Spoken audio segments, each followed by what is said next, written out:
Lakers Nation, what is going on? So in today's video we have a very interesting trade idea involving the Lakers, Mavericks and Clippers, and this one would bring two familiar faces back to Los Angeles in PJ Washington and Derrick Jones Jr. According to a Heavy.com report, the Mavericks could be open to moving some of their veteran players as they continue shifting toward a younger roster around Cooper Flag, Derek Lively and their other young pieces.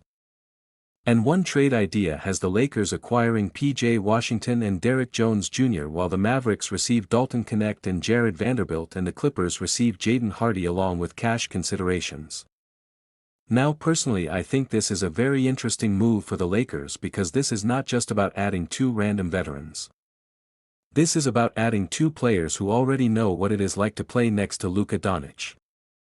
We already saw Washington and Jones play alongside Luka during the Mavericks' run to the 2024 NBA Finals, so there is already some familiarity with Luka's game and the type of basketball he wants to play. And that matters because the Lakers are trying to build a team around Luka that can actually compete at the highest level. For me, PJ Washington is probably the biggest part of this entire trade.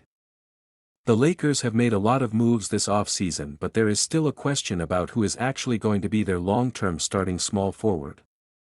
Washington gives you a player who can space the floor offensively while also giving you size and defensive versatility on the other end.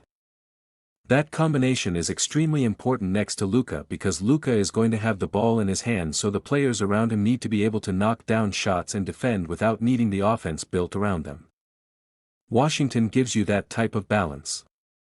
And we have already seen him have big moments alongside Luka in Dallas. So bringing him back together with Luka could make a lot of sense for JJ Redick and the Lakers. But there is also Derrick Jones Jr., and I actually really like that part of the deal. Jones would give the Lakers another athletic perimeter defender who can bring energy without needing a lot of touches. During the Mavericks' 2024 playoff run he averaged 9.1 points and 3.1 rebounds while shooting 37% from three. But the bigger thing was his defense. He was trusted against some of the best perimeter players Dallas faced during that playoff run, including Paul George, Jalen Williams and Anthony Edwards. That is the type of role the Lakers could use. You do not need Derrick Jones Jr. to come in and score 20 points every night. You need him to defend, chase shooters, attack the basket when opportunities are there, and bring athleticism to the lineup. And because his contract is expiring at around $10.4 million, that part of the trade would come with much less long-term financial risk compared to Washington. Now let's look at why the Mavericks would actually consider this. This is where the trade becomes interesting because Dallas would be getting rid of Washington's long-term contract. Washington has a 4-year $88 million extension, and that money becomes more expensive later in the deal. If Dallas is serious about building around Cooper Flag and getting younger, then keeping a veteran on that type of contract may not fit their direction. The Mavericks also have several forwards competing for minutes after adding players like Najee Marshall and Zachary Rizicher while already having Cooper Flag and Caleb Martin. So Dallas could look at this as a way to clear future money and open up more flexibility. Dalton Knecht also gives Dallas a young player who still has upside, and because his contract includes a team option the Mavericks have flexibility with him. Jared Vanderbilt meanwhile has a much shorter financial commitment compared to Washington. So from Dallas' perspective they would be sacrificing some veteran talent but gaining financial flexibility and younger pieces. And then there is the Clippers being involved as the third team. The Clippers would receive Jaden Hardy and cash considerations, which gives them another young guard while helping make the trade work financially. Now if I am the Lakers, I definitely understand the argument for doing this. The biggest question for me would be the price. Giving up Dalton Knecht and Jared Vanderbilt is not nothing. Knecht is still young and could become a really good shooter for this team, while Vanderbilt can give you defensive versatility when healthy. But if the Lakers believe PJ Washington can become their long-term starting forward next to Luka, then I think you have to seriously consider it. You are not just acquiring talent.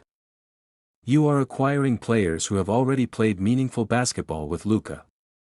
And that could help the Lakers avoid another season of trying to figure out what pieces actually fit around their superstar. I also think Washington and Derrick Jones Jr. would make the Lakers tougher defensively. You could have Luka running the offense while Washington provides size and shooting and Jones gives you another athletic defender on the perimeter. Then you still have Walker Kessler protecting the rim behind them. That starts to give the Lakers a much more balanced roster. For me, PJ Washington would be the player that makes me seriously consider this trade, while Derrick Jones Jr. would be the added bonus. Washington gives you the long-term piece while Jones gives you an immediate defensive boost without the same long-term commitment.